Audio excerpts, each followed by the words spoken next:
Hi, you ready to walk the labyrinth with me?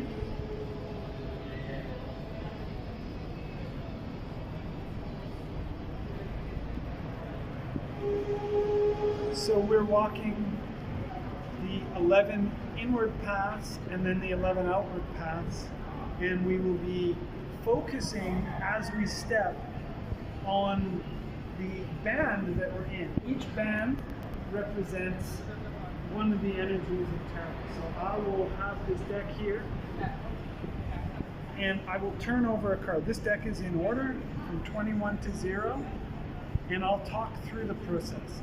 Normally this is a meditation where I'm trying to inwardly focus and be present to these energies as I walk.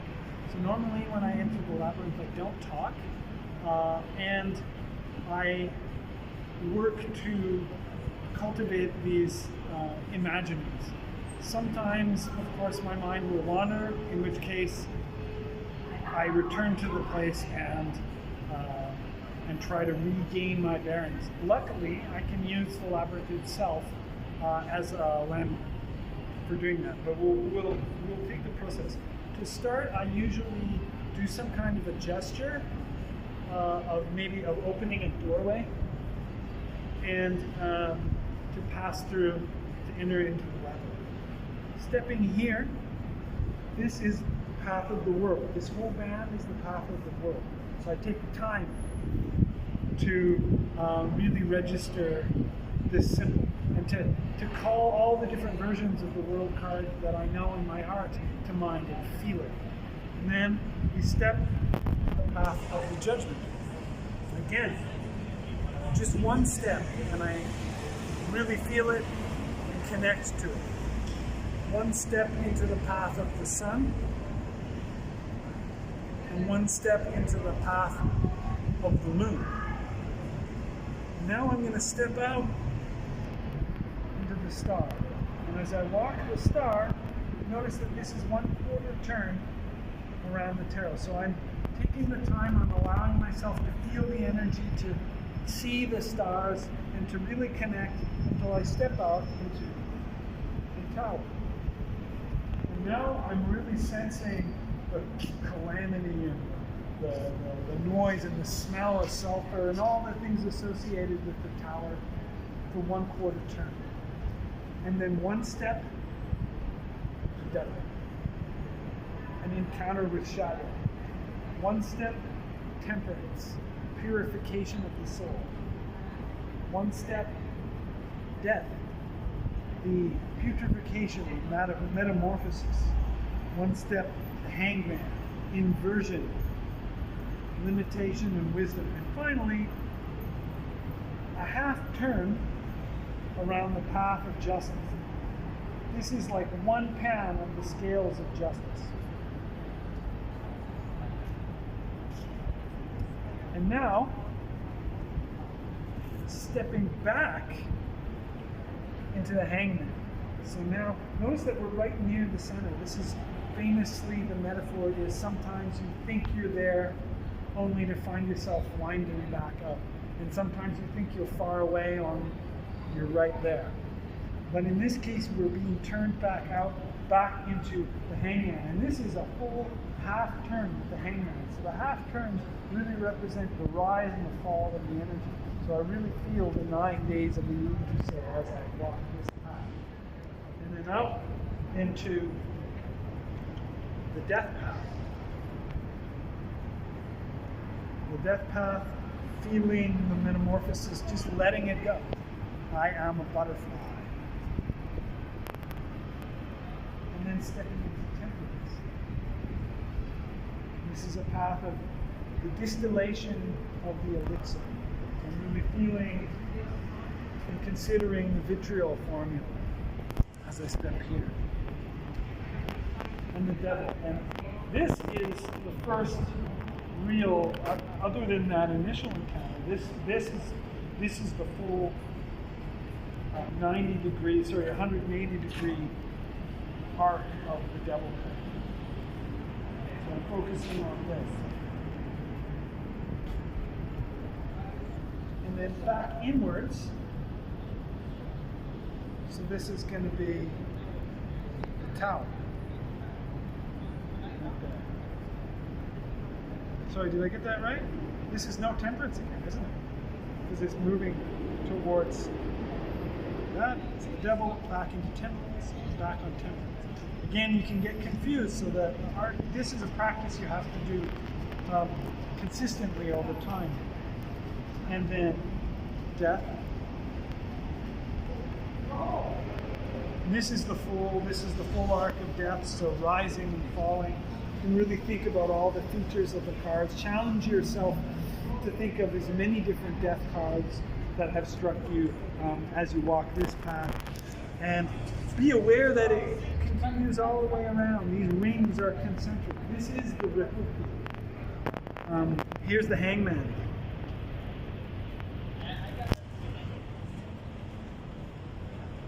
Experiencing the wisdom that comes to the hangman.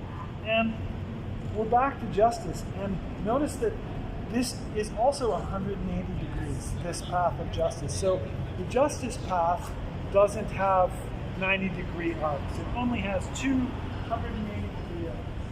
So that's interesting, like the two pans of the scale, or the two hands. And now we come back out to the hangman.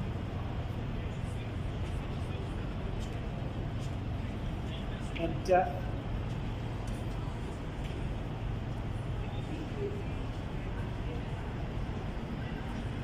And temperance. And this is the full length of this is the long temperance. So this is the vitriol formula. Visitae interiora terrae rectificando invenius occultum lapidem. Visit the interior parts of the earth, and by purification or rectification, you will find the hidden stone. And the devil.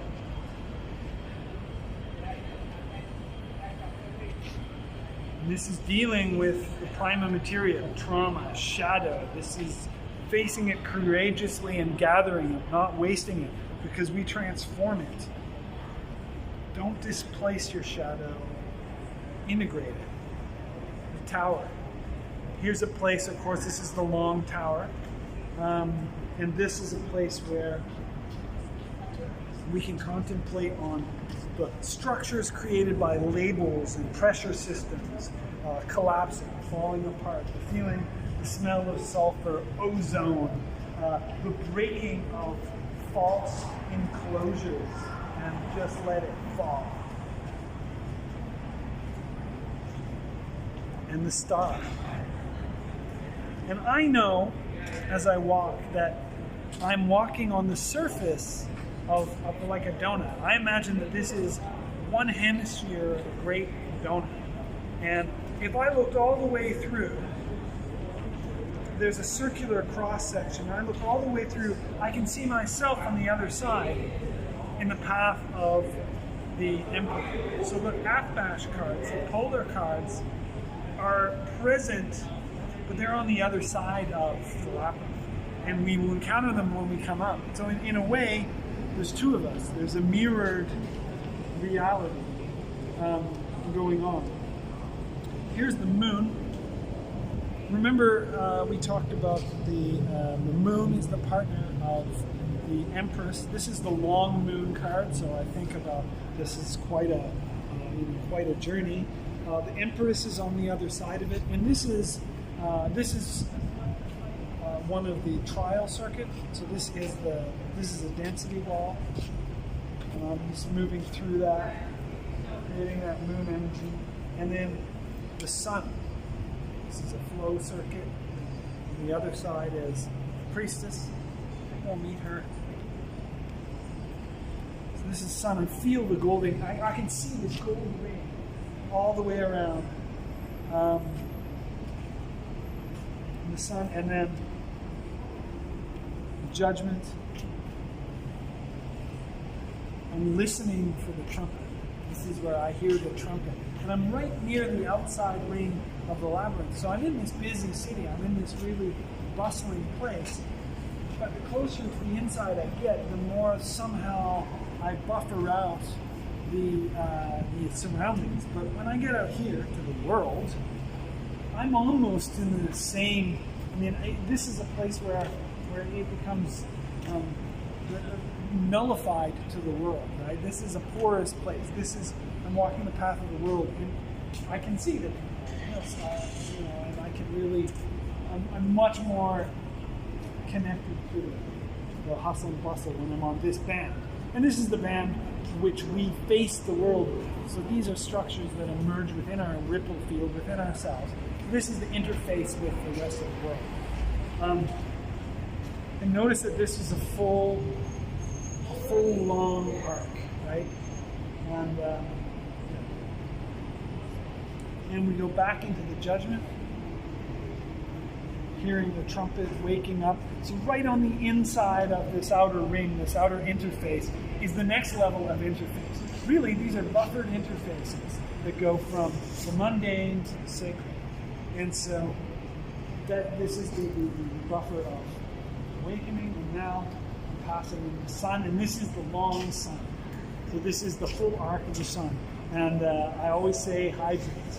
Hydrate, hydrate, hydrate. In other words, take care of your wet self when you are exposed to the blazing light of solar consciousness. Be that ego, be that divinity.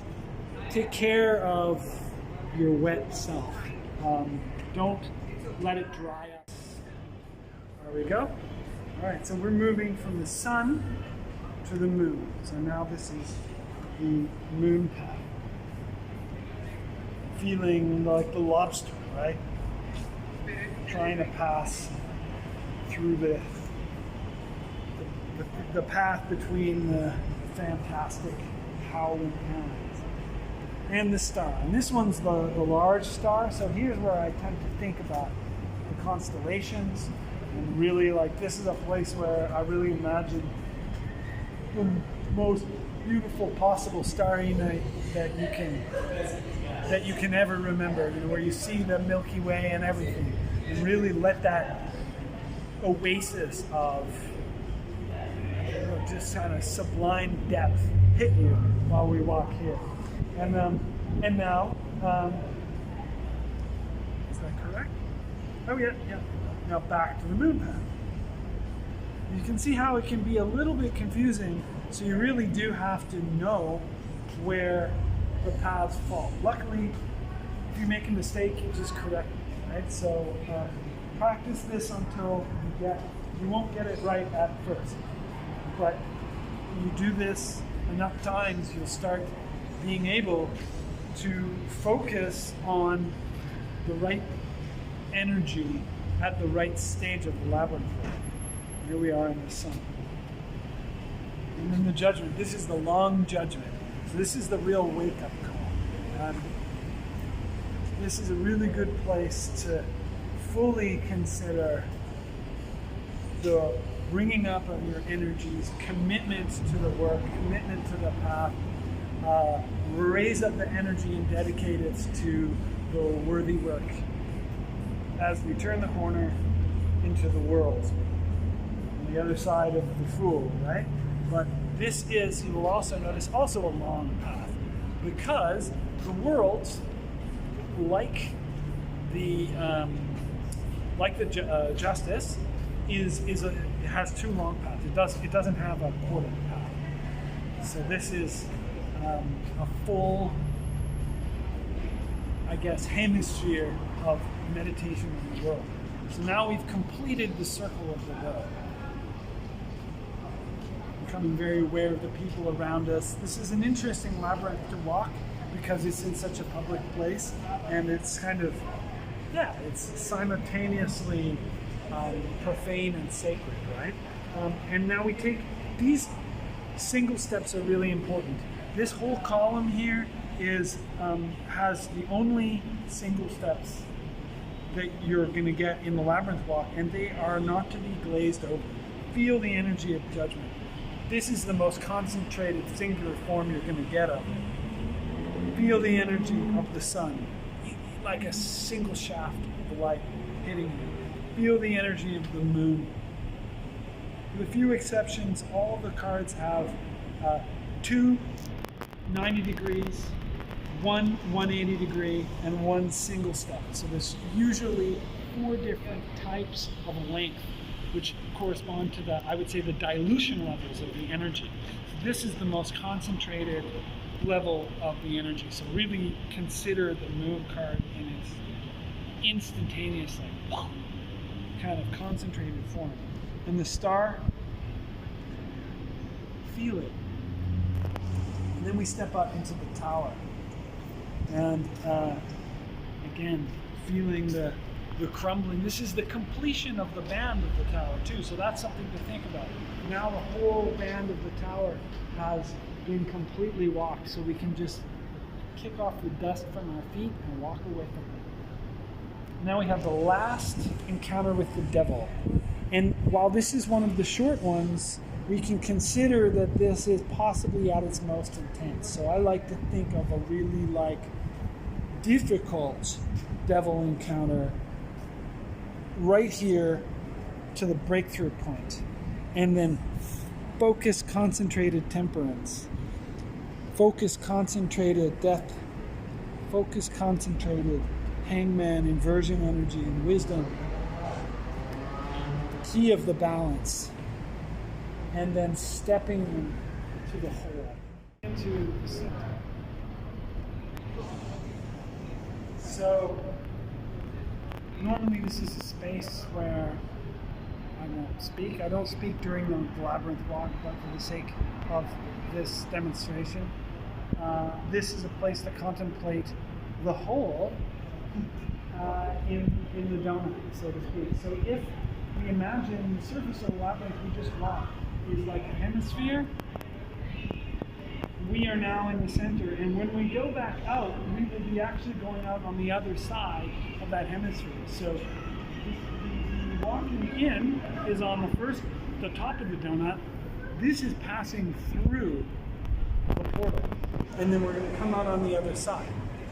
There's a lot that you can do here. You can meditate. I like to see the tree of life, either the diagram, but in my mind I actually usually see an old, gnarly old tree, and every time I come in here it's more magnificent, and its roots are deeper and its branches, it's a bit like a gnarly old oak tree, like you can imagine the major oak, or if you saw the movie Avatar, like that epic tree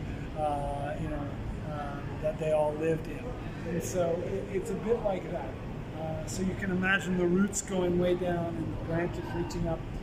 Here is a thing that you can notice, is these zones represented by the lines, they are actively important places. They don't need to be ignored. So I'll show you what I think they symbolize. This is Keber. This is Tipperet. This is Yiso. This is Malcolm.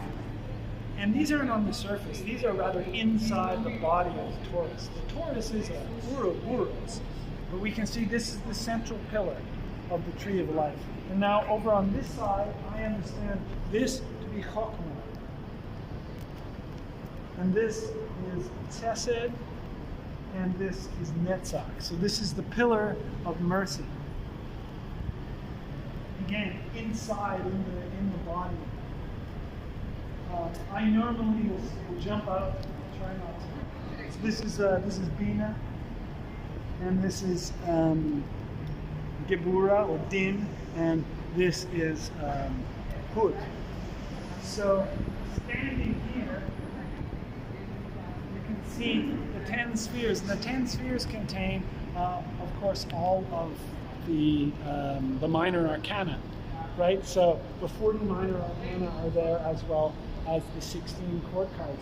So the whole tarot is summarized in this energy field, this ripple field, which when we practice it and meditate on it, kind of folds around us like a set of buffers or filters. And this is the sacred space in the center. I prepare the cards by putting justice down below, and now this is the second half of the tarot, again in order. And so it's as if we pass through the whole. and now we're coming out on the other side.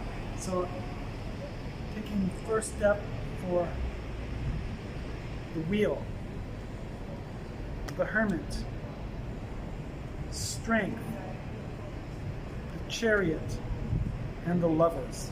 And remember, the lovers is the polar opposite of the devil. The devil is about seeing the other as an object, about selfishly using material and creating a kind of a downward spiral, whereas the lovers is the opposite. It's about treating the other person as a means to discovering more and creating an upwards or negentropic spiral.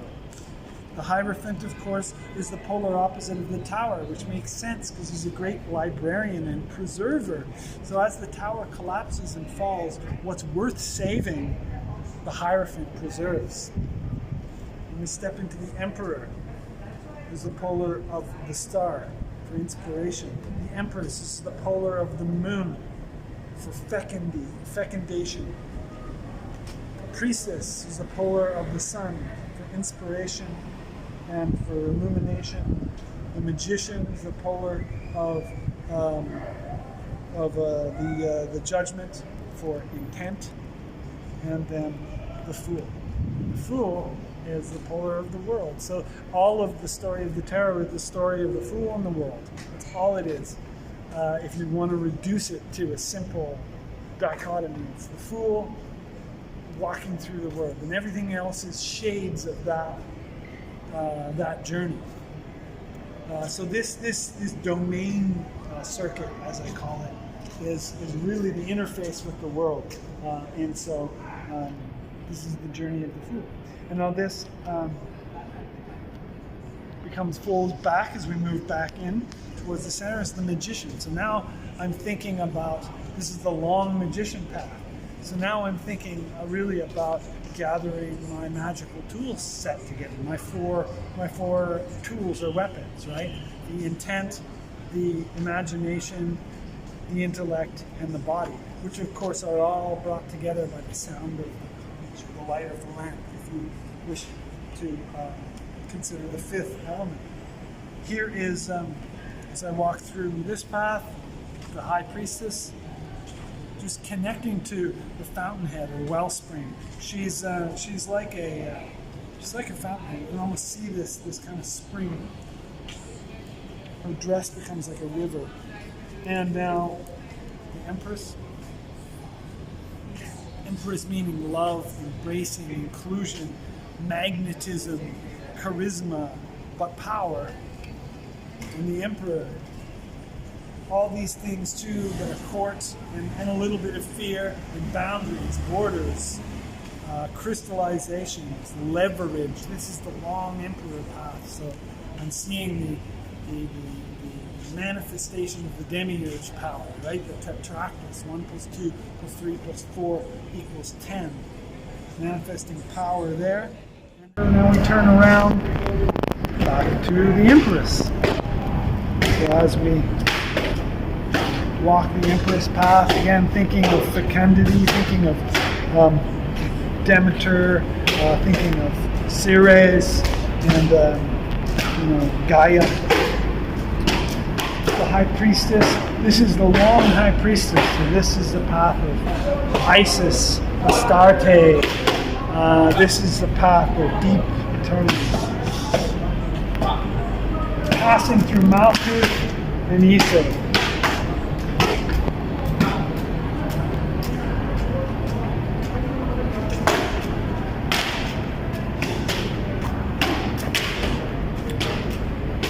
And out into the Magician. Gathering all those tools, those crystallizations. Bringing it together, synthesizing and integrating it for intelligence, and stepping on into the path of the Fool, which is again a long path. The Fool path is 2 long paths and 1 single stepper, but there's no quarter path encounter with the Fool. So just feeling, at this point you should just feel openness, just let complete transparency or diaphany wash through the whole system, because it is exactly as you appear, and we look silly doing it, which is part of its beauty. And the magician. So even though this goes out of sequence, it goes out of order, but they're in sequence, so it'll move forward and backwards through the sequence. Now I'm kissing right up against Netzach here, and turning the corner into the High Priestess.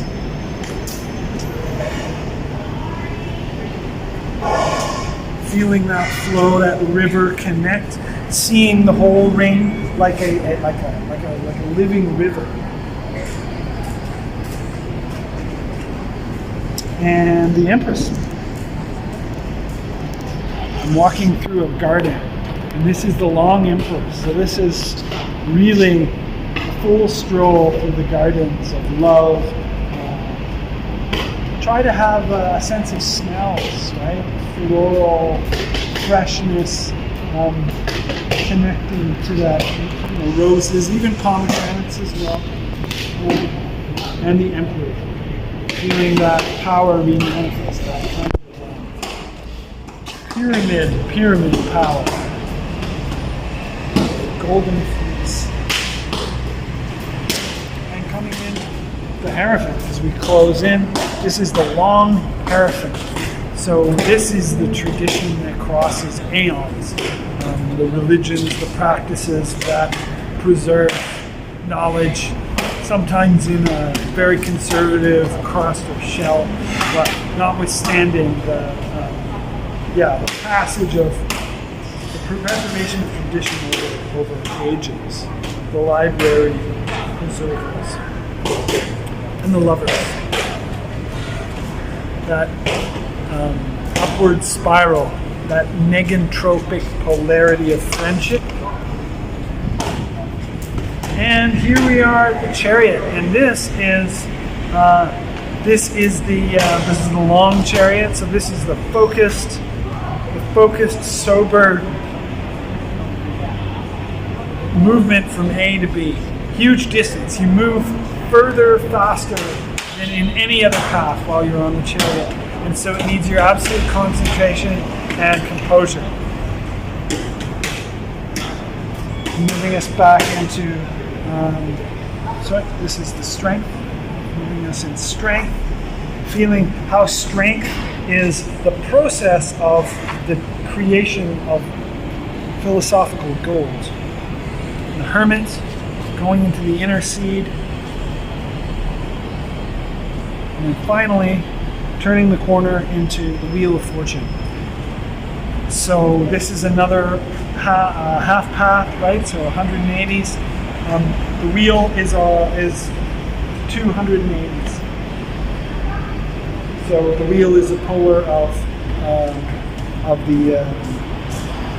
justice. The trued wheel, right? The balanced wheel. We come back out into the Hermit, carrying that light, that lamp which in a way is the hanged man. And we are on strength. And this is the long strength path. The long strength path crosses the center. Some of the long paths are on the sides, some of them cross the center. The long strength goes right through Tippereth and passing right through. And kissing up against Hook. And then back into the Chariot, feeling the focus, the distance, the speed, power, the lovers, the long lovers. So really connecting that spiral and taking the friendship all the way to the bright horizon. The holy mountain. Eden. And coming back in. So the Chariots. For one last focused distance travel.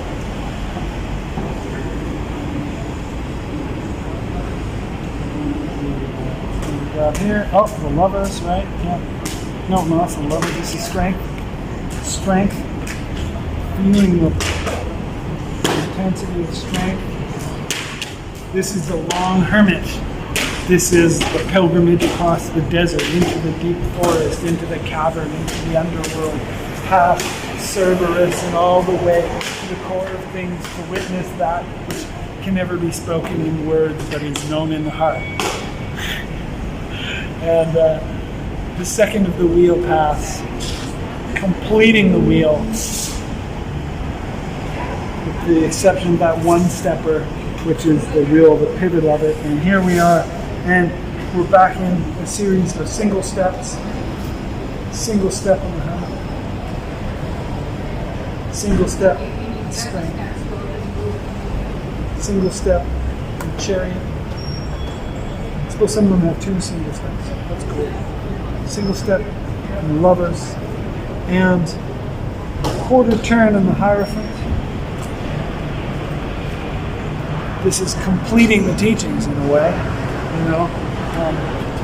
completing the Jedi training. Right? And then the last keys are power, delegation, manifestations of boundaries, the demiurge power. This is the completion of that. And then the last 5 steps or 4 steps of the tarot are the Empress of Love, the High Priestess, Illumination, the Magician, Intelligence, the Fool, Openness. And that is the tarot Ripple Fields meditation walk. So it takes time to perfect it.